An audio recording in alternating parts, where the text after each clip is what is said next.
أفرأيت الذي كفر بآياتنا وقال لأوتين مالا وولدا أطلع الغيب أم اتخذ عند الرحمن عهدا كلا سنكتب ما يقول ونمد له من العذاب مدا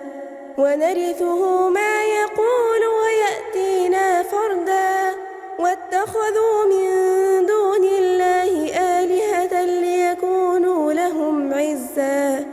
كلا سيكفرون بعبادتهم ويكونون عليهم ضدا ألم تر أنا أرسلنا الشياطين على الكافرين تؤزهم أزا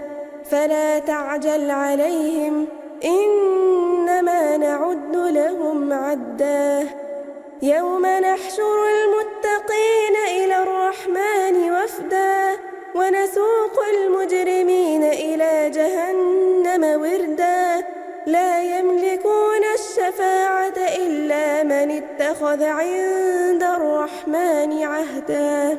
وقالوا اتخذ الرحمن ولدا لقد جئتم شيئا إدا تكاد السماوات يتفطرن منه وتنشق الأرض وتخر الجبال هدا أن دعوا للرحمن ولدا وما ينبغي للرحمن أن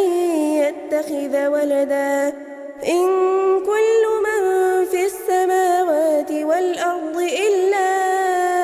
آتي الرحمن عبدا لقد أحصاهم وعدهم عدا وكلهم آتيه يوم القيامة فردا إن الذين آمنوا وعملوا الصالحات سيجعل لهم الرحمن ودا